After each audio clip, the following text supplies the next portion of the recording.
Hello everyone, Crow here, and what I'm going to do is try to convert this copy of Gyromite to kind of a universal Famicom adapter for my NES, because this copy of Gyromite does have an adapter inside of it already.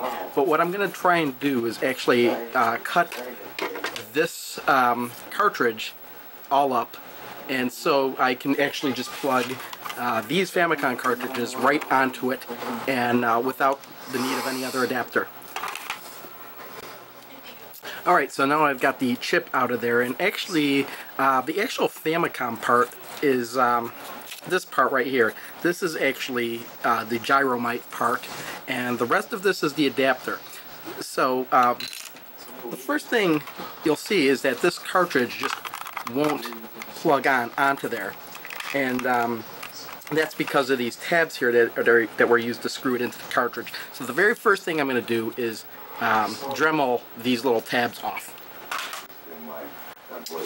Alright, so I've actually cut off these tabs. I put some tape on there so I knew which way was the right way when I finally put this thing back together. And I've even shaved down these sides a little bit so that the cartridge can snap right on top of there really easily. So the next thing I'm going to do actually is I'm going to mark and cut off these shells, so just that this little bit will stick out. It'll be really down and dirty, nothing really fancy.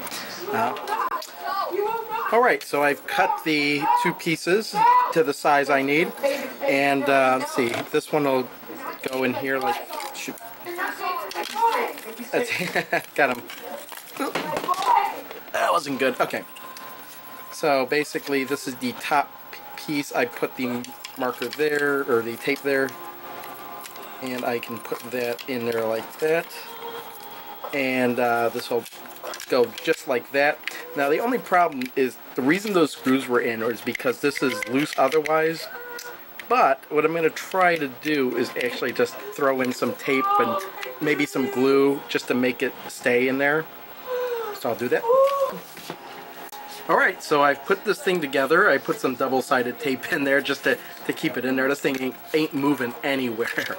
But there you go. The last thing to do is, well, actually I have the cartridge right here, and they have these angled edges here, and this does too. Let's see if you can see it. And they basically have to line up, which means that the front side of the NES cartridge slash adapter now goes the back side of the Famicom cartridge. We just snap those together, and there it is.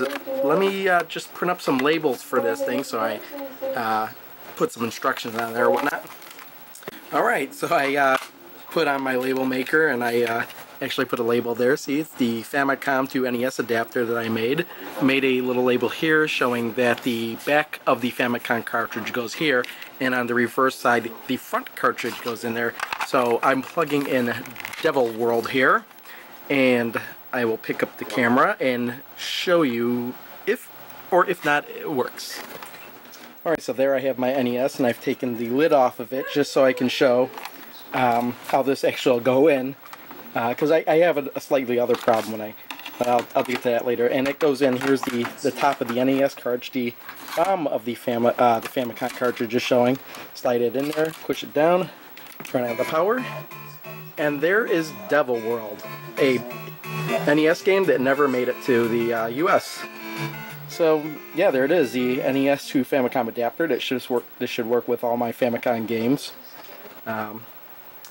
Yeah, and the slight problem I'm going to have is taking this cartridge out, because this goes in so far. I haven't quite figured out how I'll pull this out once the lid is back on it.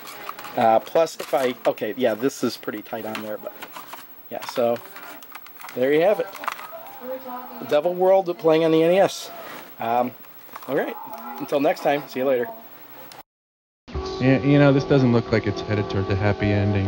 You know, any ending would make me happier than I've ever been. It's true.